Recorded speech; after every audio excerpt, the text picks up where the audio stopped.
Então, reiniciamos aqui com a oitiva do Dr. Pedro Malan. Bom dia, Dr. Pedro Malan. Muito bom dia. Bom dia. Pedro Malan, o senhor é testemunha num processo, e exatamente do senhor Luiz Inácio Lula da Silva, o ex-presidente Lula. Ele é réu num processo com o senhor Luiz Cláudio Lula da Silva, que aqui consta como sendo o filho dele, e o casal Cristina Maltoni Marcondes Machado e Mauro Marcondes Machado. Entre algumas acusações, imputações, existem aqui as principais do crime de tráfico de influência na decisão da Presidência da República, da compra dos aviões caças pela empresa sueca Saab. E há também uma acusação de que haveria tráfico de influência, principalmente aqui dos três primeiros acusados, Mauro Marcondes, Cristina Maltoni e Luiz Inácio Lula da Silva, na prorrogação de benefícios fiscais da medida provisória 627/2013, conversão na lei 12.973/2014, de interesse em benefício dos clientes do senhor Mauro Marcondes, MMC e CAOA, segundo a denúncia. E também se aponta aqui crimes de lavagem de dinheiro, de recebimento de valores pelo filho do presidente Lula, das empresas do senhor Mauro Marcondes. O senhor, eu posso registrar o seu compromisso de dizer a verdade? O senhor não tem nenhum problema de parcialidade, de amizade íntima, inimizade não, né? Não, absolutamente nenhum. Muito bem, então o senhor está sob o compromisso de dizer a verdade, apenas porque a lei exige. Eu vou passar a palavra então ao doutor Cristiano Zanin, que é o advogado do presidente Lula e do senhor Luiz Cláudio Lula da Silva, para começar as perguntas para o senhor sobre o objeto aqui da acusação. Doutor Cristiano. Pois não. Renovo os cumprimentos ao ex-ministro Pedro Malan. E apenas para confirmar, doutor Pedro Malan, o senhor foi ministro da Fazenda durante os 2 mandatos do ex-presidente Fernando Henrique Cardoso, correto? Exatamente. 1º de janeiro de 95 a 31 de dezembro de 2002. Correto. Doutor Malan, o senhor se recorda se durante o governo do ex-presidente Fernando Henrique Cardoso foram concedidos incentivos fiscais objetivando o desenvolvimento de algumas regiões do país? Eu acho que todo e qualquer governo realiza algumas medidas que dizem respeito, principalmente na área de desenvolvimento regional, que é algo permitido pela Organização Mundial de Comércio, ter certo tipo de incentivos à localização de indústrias em regiões menos desenvolvidas do país, é algo que é permitido pela legislação internacional.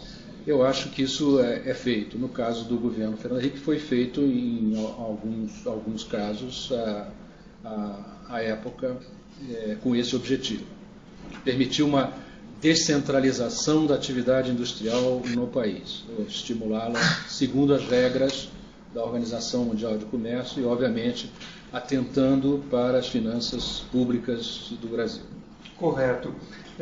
O senhor se recorda especificamente da medida provisória 1916, de 29 de julho de 99, que instituiu incentivos fiscais para as regiões, para a indústria automobilística em relação às regiões Norte, Nordeste e Centro-Oeste? Permito esclarecer uma coisa. A minha convocação como testemunha de defesa das pessoas que foram mencionadas pelo meritíssimo juiz dizia respeito a um processo que eu procurei me informar, era um processo de vendas de licitação para compra de caças pela Força Aérea Brasileira. Eu procurei me informar a respeito porque não tive nenhuma participação naquilo, mas queria saber a razão pela qual eu estava sendo convocado como testemunha de defesa. Neste caso aí, na verdade, eu não sabia da convocação sobre esse tema, de modo que não fiz um dever de casa de procurar me informar exatamente sobre o teor exato da medida provisória que o senhor fez referência, mas me lembro que tivemos uma medida provisória para o Nordeste, sim, nessa ocasião. Correto. E pelo que o senhor se recorda, quer dizer, era uma medida provisória que objetivava desenvolver a região Nordeste e outras regiões menos desenvolvidas do país? Esse era o propósito, eu volto a insistir, sempre levando em conta a natureza do tipo de incentivo se estava solicitando para tal. Alguns incentivos eram de competência do Estado, que estava procurando atrair a empresa para o seu território. Outras passavam por alguma expectativa de ações do governo federal. E nós sempre, na minha gestão no Ministério da Fazenda, tomamos um enorme cuidado sobre a natureza das demandas sobre o orçamento público federal advindas dessa tentativa de atração de indústrias para estados específicos. Então, quero assegurar que, na minha época, era parte de um processo de negociação onde o Executivo Federal não aceitava determinados tipos de subsídios e incentivos. Correto. Determinada magnitude. Correto. Mas esse, pelo que o senhor se recorda, foi instituído porque chegou-se à conclusão que era algo benéfico ao país e às regiões envolvidas. Verdade. Correto. Excelência, eu não tenho mais perguntas, eu devolvo a palavra a Vossa Excelência. Na sequência, doutor Luiz Fernando Beraldo, advogado de Mauro Marcondes Machado. Perguntas? Sem perguntas, Excelência. Muito obrigado. Doutor Fábio Ferreira Azevedo, advogado de Cristina. Sem perguntas. Pergunta. Doutor Guilherme, do Ministério Público Federal, doutor Herbert. Doutor Malan, bom dia. O senhor me escuta bem? Bom dia. Escuto muito bem. Eu vou lhe fazer uma pergunta da época que o senhor era ministro da Fazenda e peço que o senhor, se puder responder, de acordo com o que era praxe naquela época, uma medida provisória que implicasse renúncia fiscal bilionária, ela era discutida em que pastas? Além da sua, claro. Não, era uma questão de natureza interministerial, envolvia o Ministério da Fazenda, por suposto, dada a sua natureza, mas certamente envolvia também os Ministérios de Indústria e Desenvolvimento, talvez o Ministério do Planejamento, para fins de avaliação do ponto de vista orçamentário, e eu não sei se envolvia outros ministérios, mas seguramente pelo menos esses 3 eram envolvidos nas negociações que levariam à adoção da medida legislativa cabível, no caso. Casa Civil também? Tudo passava pela Casa Civil, na medida em que todos os atos legislativos tinham que ser encaminhados à Casa Civil, nela discutidos, inclusive em seus aspectos jurídicos, e nós tínhamos, na minha época, uma relação muito próxima com a Casa Civil da Presidência da República, como não deveria surpreender a ninguém. Fazia parte do funcionamento do governo um bom relacionamento com o ministro-chefe da Casa Civil da Presidência da República. Certo. Essa interlocução ministerial era algo que se fazia em um dia, alguns dias, considerando uma medida provisória dessa complexidade? Não. No caso aqui foi feito referência há pouco, nesse caso da medida provisória, cujo número eu não me recordo, mas conheço a região e o Estado, foi um longo processo de negociação, exatamente porque, da nossa perspectiva, nós queríamos entender exatamente a natureza das demandas sobre o orçamento público derivadas do tipo de atração da indústria que estava em discussão naquela época. Não foi certamente uma discussão de um dia, nem de 2, nem de 3.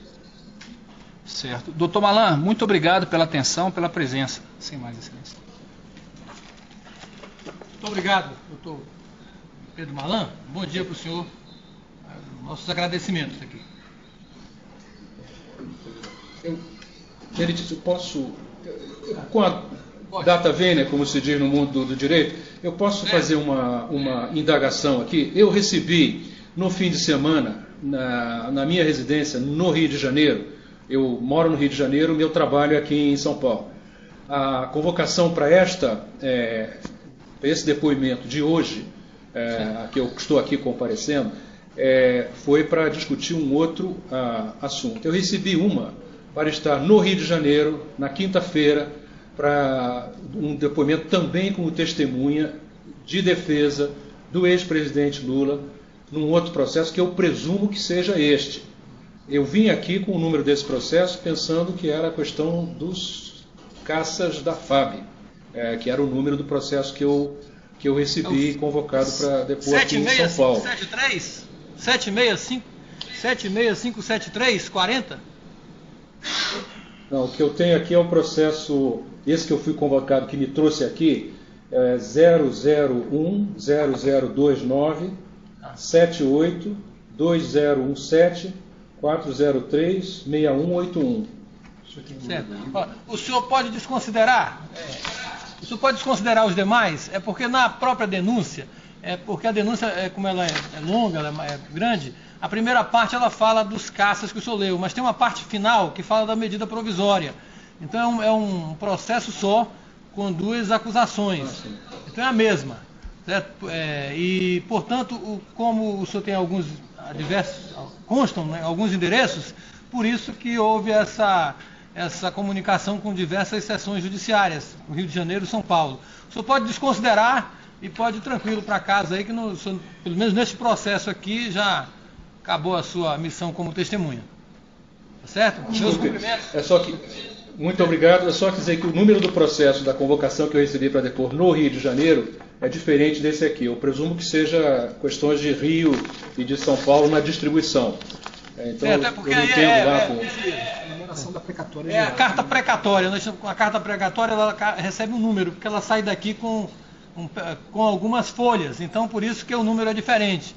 Mas dentro dela, às vezes tem um número do processo principal, que é este aqui.